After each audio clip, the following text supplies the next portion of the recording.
Hi friends, welcome back to my channel. ನಿನ್ನೆ ಮಾಡಿದ್ದ ವಿಡಿಯೋಗೆ ತುಂಬ ಚೆನ್ನಾಗಿ ರೆಸ್ಪಾನ್ಸ್ ಕೊಟ್ಟಿದ್ದೀರಾ. ತುಂಬ ಜನ ಕಮೆಂಟ್ ಹಾಕಿ ಕೂಡ ಕೇಳಿದ್ದೀರಾ, ಮ್ಯಾಮ್ ನಮಗೆ ಪೂಜೆ ಹೇಳ್ಕೊಡಿ ಮತ್ತು ಮಂತ್ರ ಕೂಡ ಹೇಳ್ಕೊಡಿ ಅಂತ. ಖಂಡಿತವಾಗ್ಲೂ ಹೇಳ್ಕೊಡ್ತೀನಿ. ಇವತ್ತು ಸಂಕಷ್ಟ ಚತುರ್ಥಿ ಇರೋದ್ರಿಂದ ನಾನು ಕೂಡ ಪೂಜೆ ಮುಗಿಸ್ಕೊಂಡಿದ್ದೀನಿ. ಸೊ ಅದನ್ನೇ ಯಾವ ರೀತಿ ಕಾರ್ಯಸಿದ್ಧಿ ಗಣಪತಿ ಪೂಜೆ ಮಾಡೋದು ಅಂತ ಹೇಳಿ, ಸೊ ಇದನ್ನು ನೀಟಾಗಿ ನಿಮಗೆ ತಿಳಿಸ್ಕೊಟ್ಟಿದ್ದೀನಿ. ನೀಟಾಗಿ ನಾನು ಪೂಜೆ ಮಾಡೋದನ್ನ ನಿಮಗೆ ಡೆಮೋ ಕೂಡ ಮಾಡಿ ತೋರಿಸಿದ್ದೀನಿ. ಸೊ ಎಲ್ಲರೂ ಅಷ್ಟೇ ವಿಡಿಯೋನ ಮಿಸ್ ಮಾಡಿದೆ, ಕೊನೆವರೆಗೂ ನೋಡಿ, ಓಕೆನಾ. ಮತ್ತೆ ಗೊತ್ತಿಲ್ಲದೆ ಕಮೆಂಟ್ ಮಾಡಿ ಅದು ಗೊತ್ತಾಗ್ತಾಯಿಲ್ಲ ಇದು ಗೊತ್ತಾಗ್ತಿಲ್ಲ ಅಂತ ಕೇಳಿಬಿಡಿ. ಇನ್ನು ಶ್ಲೋಕಗಳೇನಿರುತ್ತಲ್ಲ ಮತ್ತು ಗಣಪತಿ 21 ನಾಮಗಳು, ಅದನ್ನು ನಾನು ಡಿಸ್ಕ್ರಿಪ್ಷನಲ್ಲಿ ಹಾಕಿರ್ತೀನಿ, ಚೆಕ್ ಮಾಡ್ಕೊಳ್ಳಿ. ಇನ್ನು ಪೂಜೆ ಹೇಗೆ ಮಾಡಬೇಕು ಅಂತ ಹೇಳಿ ಸ್ವಲ್ಪ ಕೂಡ ಸ್ಕಿಪ್ ಮಾಡಿದೆ ಹೇಳಿ, ತುಂಬ ಸರಳವಾಗಿ ತುಂಬ ಚಿಕ್ಕ ವಿಡಿಯೋ ಅಂತ ನಾನು ಹೇಳ್ಬೋದು. ಸೊ ಬನ್ನಿ ಪೂಜೆ ಎಲ್ಲ ಹೇಗೆ ಮಾಡ್ಕೊಳ್ಬೇಕು ಅಂತ ಹೇಳಿ ನಾನು ಇವತ್ತು ನಿಮಗೆ ತೋರಿಸ್ಕೊಡ್ತೀನಿ. ಇವತ್ತು ಸಂಕಷ್ಟಹರ ಚತುರ್ಥಿ ಇತ್ತು. ನಾನು ತುಂಬ ಸಿಂಪಲಾಗಿ ಪೂಜೆ ಮಾಡ್ಕೊಂಡಿದ್ದೀನಿ. ತುಂಬ ಜನ ಅಮ್ಮನವರು ಸಂಕಲ್ಪವನ್ನು, ಅಂದರೆ ವೀಣಾ ಜೋಶಿ ಅಮ್ಮನವರು ಸಂಕಲ್ಪ ಈ ಥರ ಹೇಳ್ತಾಯಿದ್ರು, ಆ ಥರ ಅಂತ ಹೇಳಿ ಕಮೆಂಟ್ ಹಾಕಿದ್ದೀರಾ. ಹೌದು, ಆದರೆ ನಾನು ಹೇಳ್ತಿರೋದೇನು ಅಂತಂದರೆ, ನನಗೆ ಅಷ್ಟೊಂದು ಕ್ಲಿಯರಾಗೆಲ್ಲ ಹೇಳ್ಕೊಳೋಕ್ಕಾಗಲ್ಲ. ಅಮ್ಮ ಅವರು ಲಾಸ್ಟ್ ಅಂದರೆ ಓಲ್ಡ್ ವೀಡಿಯೋಸಲ್ಲೆಲ್ಲನೂ ಈ ಥರ ಹೇಳ್ಕೊಂಡು ಸಂಕಲ್ಪವನ್ನು ಮಾಡ್ಕೊಳ್ಳಿ ಅಂತ ಹೇಳಿದರು. ಇನ್ನು ಕೆಲವೊಂದು ಎಲ್ಲ ವೀಡಿಯೋಸಲ್ಲಿ ಕೂಡ ನಾನು ಸಂಕಲ್ಪ ಹೇಳ್ತೀನಿ, ನೀವು ಅಕ್ಷತೆ ನೀರು ಬಿಟ್ಟರೆ ಸಾಕು ಅಂತ ಹೇಳಿದ್ದಾರೆ. ಸೊ ಇನ್ನು ಪೂಜೆಗೆ ಯಾವ ರೀತಿ ರೆಡಿ ಮಾಡ್ಕೊಳ್ಬೇಕು ಅಂತ ತೋರಿಸ್ತಾ ಇದ್ದೀನಿ ನೋಡಿ. ಈ ಥರ ಬಿಳಿ ಹೆಕ್ಕದ ಹೂವು ಬರ್ತೈತಲ್ಲ, ಅದನ್ನು ಈ ಥರ ನೀಟಾಗಿ ಬಿಡಿಸ್ಕೊಂಡು ಪೋಣಿಸ್ಕೊಳ್ಳಿ. ಒಂದು 9, 11 ಅಥವಾ 21 ಗಣೇಶನಿಗೆ ತುಂಬ ಇಷ್ಟ. ಸೊ ಅದಕ್ಕೋಸ್ಕರ ನಾನು ಇದನ್ನ ಇಟ್ಕೋತಾ ಇದ್ದೀನಿ. ಇನ್ನು ತಪ್ಪದೇ ಬೇಕಾಗಿರೋದು ಗರ್ಕೆ ಹುಲ್ಲು 21, ಇನ್ನು 21 ಬಂದು ಕಡಲೆಕಾಳು ಬೇಕು. ಇದನ್ನು ನೀವು ಹಿಂದಿನ ದಿನ ರಾತ್ರಿ ಅಂದರೆ ಸೋಮವಾರ ನೈಟೇ ನೆನೆಸಿ ಇಡಬೇಕಾಗುತ್ತೆ. ಇನ್ನು ಕೆಂಪು ಹೂಗಳನ್ನ ತೆಗೆದುಕೊಂಡು ಇಟ್ಕೊಂಡಿರಬೇಕು ಈ ಒಂದು ವ್ರತ ಮಾಡಬೇಕು ಅಂತಂದರೆ. ನಾನು ಸರಳವಾಗಿ ಮಾಡ್ಕೊಂಡಿದ್ದು, ಓಕೆನಾ. ನಾನೇನು ಅಷ್ಟೊಂದು ವೀಣಾ ಜೋಶಿ ಅಮ್ಮನವರು ಅಷ್ಟು ಹೇಳಿದ್ದಾರಲ್ಲ, ಸೊ ಅದರಲ್ಲಿ ನನಗೆ ಹೆಂಗೆ ಬರುತ್ತೋ ಹಾಗೆ ನನಗೆ ಸಂಕಲ್ಪವನ್ನು ಮಾಡಿಕೊಂಡು ತುಂಬ ಸರಳವಾಗಿ ನಾನು ಹೇಗೆ ಮಾಡ್ಕೊಂಡಿದ್ದೆ ಅಂತ ಅಷ್ಟನ್ನು ನಿಮಗೆ ಶೇರ್ ಮಾಡ್ತಾಯಿದ್ದೀನಿ. ನಿಮಗಿನ್ನೂ ಕ್ಲಿಯರ್ ಬೇಕು ಅಂತಂದರೆ ನೀವು ವೀಣಾ ಜೋಶಿ ಅಮ್ಮನವರ ಒಂದು ಯೂಟ್ಯೂಬ್ ಚಾನಲ್ಗೆ ಹೋಗಿಬಿಟ್ಟು 12 ವಾರದ ಕಾರ್ಯಸಿದ್ಧಿ ಗಣಪತಿ ಪೂಜೆ ಅಂತ ಹೇಳಿ ಸರ್ಚ್ ಮಾಡಿದ್ರೆ ಬರುತ್ತೆ. ನೀವು ಅದನ್ನು ನೋಡಿಕೊಂಡು ಸಹ ನೀವು ಮಾಡ್ಕೊಳ್ಬಹುದು. ಇನ್ನು ನಾನು ಹೇಗೆ ಮಾಡಿದೆ ಅಂತಂದ್ರೆ ಮಾತ್ರ ನಿಮಗೆ ಶೇರ್ ಮಾಡ್ತಾ ಇರೋದು. ಸೊ ನಾನು ನೈಟು ಕಡಲೆಕಾಳನ್ನು ನೆನೆಸಿಟ್ಕೊಂಡಿದ್ದೆ. ಸೊ ಅದನ್ನು ಈ ರೀತಿ ಪೋಣಿಸ್ಕೊತಾ ಇದ್ದೀನಿ. ಸೊ ನೆಕ್ಸ್ಟ್ ಇನ್ನು ನೋಡಿ, ಕೆಂಪು ಹೂಗಳು ಯಾವುದಾದ್ರೂ ಆಗಲಿ ಪರವಾಗಿಲ್ಲ, ಕೆಂಪು ಹೂಗಳನ್ನ ನೀವು ರೆಡಿ ಮಾಡಿ ಇಟ್ಕೊಳ್ಬೇಕು. ಇಷ್ಟು ಮುಖ್ಯವಾಗಿ ಬೇಕಾಗಿರುವುದು. ಇನ್ನು ನೈವೇದ್ಯಕ್ಕೆ ನಿಮಗೆ ಬೇಕಾಗಿರೋದು ಖರ್ಜೂರ, ಒಣ ಖರ್ಜೂರ ಇಡ್ಬೋದು, ಮತ್ತು ಬೆಲ್ಲ, ಕೆಂಪು ಕಲ್ಲು ಸಕ್ಕರೆ, ಈ ಥರ ಗಣಪತಿಗೆ ತಪ್ಪದೆ ಇಡಲೇಬೇಕು ನೈವೇದ್ಯಕ್ಕೆ ಅಂತ ಹೇಳಿ. ಇನ್ನು ಗಣಪತಿಗೆ ತಪ್ಪದೆ ನಾವು ಗೆಜ್ಜೆ ವಸ್ತ್ರವನ್ನು ರೆಡಿ ಮಾಡ್ಕೊಳ್ಬೇಕು. ನಾನು 11 ಗೆಜ್ಜೆ ವಸ್ತ್ರವನ್ನು ಇಲ್ಲಿ ರೆಡಿ ಮಾಡ್ಕೊತಾ ಇದ್ದೀನಿ. ಸೊ 11 ಗೆಜ್ಜೆ ವಸ್ತ್ರವನ್ನು ರೆಡಿ ಮಾಡ್ಕೊಂಡಿದ್ದೀನಿ. ನೋಡಿ, ನಾನು ತೋರಿಸ್ತೀನಿ ಈಗ ಏನೇನೆಲ್ಲ ಬೇಕು ಪೂಜೆಗೆ ಅಂತ. ಸೊ ಇಷ್ಟನ್ನು ನೀವು ರೆಡಿ ಮಾಡಿ ಇಟ್ಕೊಂಡ್ಬಿಟ್ರೆ ಗಣಪತಿ ಪೂಜೆಗೆ ಸಾಕಾಗುತ್ತೆ. ಸೊ ಫಸ್ಟು ನೀವು ಪೂಜೆಗೆ ಹೋಗೋದಕ್ಕಿಂತ ಮುಂಚೆ ಇಷ್ಟನ್ನು ರೆಡಿ ಮಾಡ್ಕೊಂಡು ಇಟ್ಕೊಂಡಿರಿ. ನೋಡಿ, ಈಗ ನಾನು ತೋರಿಸ್ತಾ ಇದ್ದೀನಿ ನಿಮಗೆ. ಅಕ್ಕಿ ಬೇಕು, ಅಕ್ಕಿನ ಒಂದು ಬೌಲಲ್ಲಿ ಹಾಕಿ ರೆಡಿ ಮಾಡಿ ಇಟ್ಕೊಂಡಿರಿ. ಇನ್ನು ಹಾಗೆ ಗೆಜ್ಜೆ ವಸ್ತ್ರ ಕೂಡ ರೆಡಿ ಮಾಡಿ ಒಂದು ತಟ್ಟೆಯಲ್ಲಿ ಇಟ್ಕೊಳ್ಳಿ.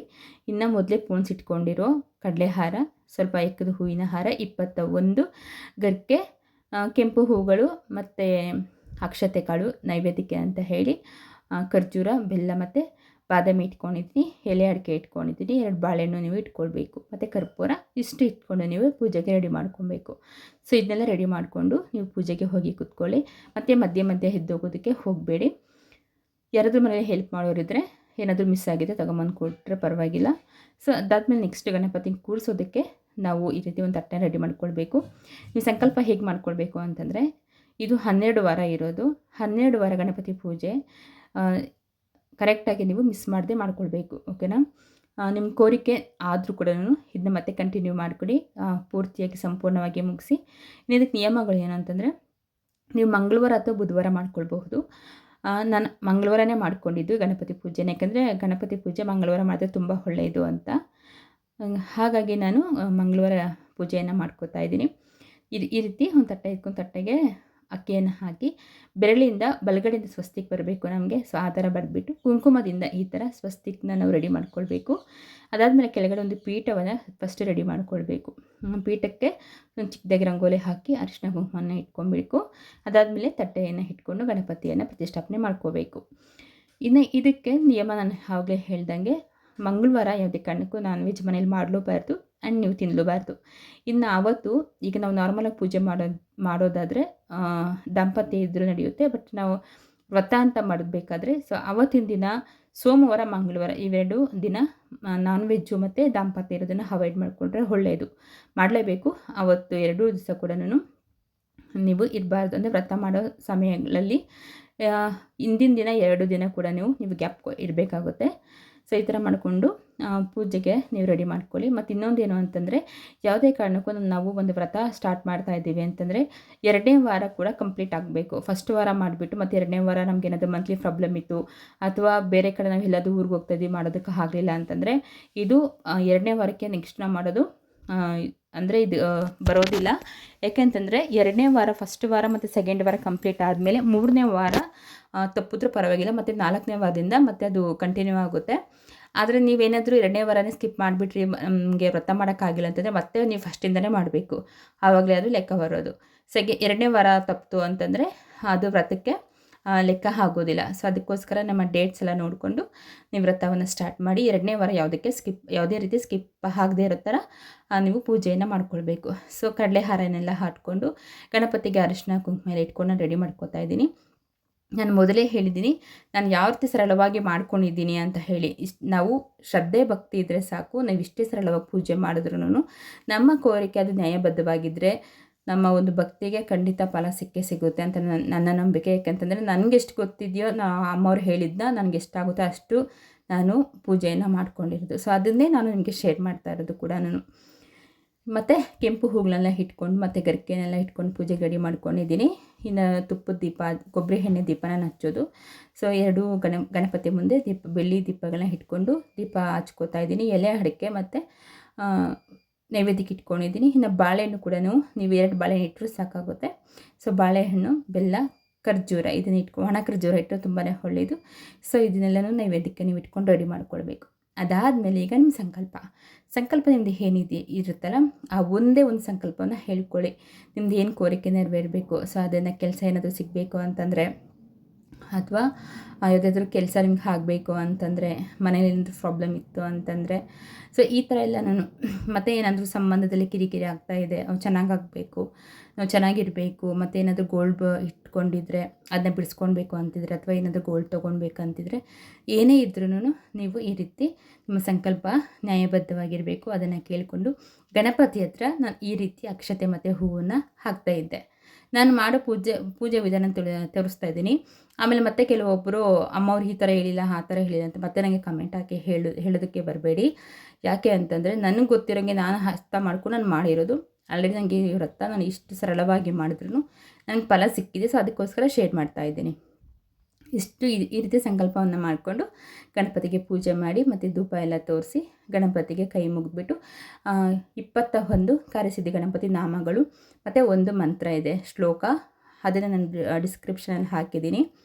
ನೀವು ಏನು ಮಾಡಬೇಕು ಅಂತಂದರೆ ಈ ಒಂದು ಶ್ಲೋಕ ಮತ್ತು ಗಣಪತಿ 21 ನಾಮಗಳನ್ನು ಪ್ರತಿನಿತ್ಯ ನಿಮ್ಮದು ಏನಿದೆಯಲ್ಲ ಕಾರ್ಯ ಸಂಕಲ್ಪ, ಸೊ ಅದು ಕಂಪ್ಲೀಟ್ ಆಗೋವರೆಗೂ ಡೈಲಿ ಹೇಳಬೇಕು. 21 ಸಾರಿ ಶ್ಲೋಕವನ್ನು ಹೇಳ್ಕೊಳ್ಬೇಕು ಮತ್ತು 1 ಸಾರಿ ಗಣಪತಿ ಕಾರ್ಯಸಿದ್ಧಿ ನಾಮಗಳನ್ನ ಹೇಳ್ಕೊಳ್ಬೇಕು. ಇದನ್ನ ಕಂಟಿನ್ಯೂಸ್ ಆಗಿ ಡೈಲಿ ಹೇಳ್ಕೊಳ್ಬೇಕು. ನೀವು ಮಧ್ಯದಲ್ಲಿ ನಾನ್ ವೆಜ್ ತಿನ್ನೋರಾದರೆ ಫಸ್ಟ್ ಇದನ್ನೆಲ್ಲ ಪೂಜೆಯಲ್ಲಿ ಗಣಪತಿಗೆ ಪೂಜೆ ಮಾಡಿಬಿಟ್ಟು ಶ್ಲೋಕ ಎಲ್ಲ ಹೇಳಿ ನಂತರ ತಿನ್ನಬಹುದು. ಬಟ್ ಆದರೆ ತಿಂದೇ ಇದ್ದರೆ ಒಳ್ಳೆಯದು. ನಾವು ಯಾವುದಾದ್ರೂ ವ್ರತವನ್ನು ಮಾಡ್ತಾ ಇದ್ದೀವಿ ಅಂತಂದರೆ ಸ್ವಲ್ಪ ದಿವಸ ತಿಂದೇ ಇದ್ರೇ ಒಳ್ಳೆಯದು. ಯಾಕೆಂತಂದರೆ ಈಗ ಶ್ರಾವಣ ಮಾಸ ಕೂಡ ಸ್ಟಾರ್ಟ್ ಆಗ್ತಾ ಇದೆಯಲ್ಲ, ಶ್ರಾವಣ ಮಾಸದಲ್ಲಿ ತುಂಬ ಜನ ತಿನ್ನೋದಿಲ್ಲ. ಸೊ ಅದಕ್ಕೋಸ್ಕರ ಆ ಟೈಮಲ್ಲಿ ಸ್ಟಾರ್ಟ್ ಮಾಡ್ಕೊಳ್ಳಿ, ತುಂಬ ಒಳ್ಳೆಯದು. ತಿಂದೇ ಇದ್ದರೆ ಒಳ್ಳೆಯದು. ಹೇಳ್ದಂಗೆ 2 ಡೇಸ್ ನೀವು ದಾಂಪತ್ಯ ಇರದೇ ಇದ್ದರೆ ಒಳ್ಳೆಯದು. ಮತ್ತು ಈ ಥರ ಮತ್ತು ಈ ಒಂದು ಶ್ಲೋಕ ಮತ್ತು ಈ ನಾಮಗಳನ್ನು ಪ್ರತಿನಿತ್ಯ ತಪ್ಪದೆ ಹೇಳ್ಕೊಳ್ಬೇಕು. ನೀವು ಬೆಳಗ್ಗೆ ಆದರೂ ಮಾಡ್ಬೋದು, ಸಂಜೆ ಆದರೂ ಪೂಜೆಯನ್ನು ಮಾಡಬಹುದು. ಆದರೆ ನೀವು ಮಂಗಳವಾರನೇ ಮಾಡ್ಕೊಳ್ಬೇಕು.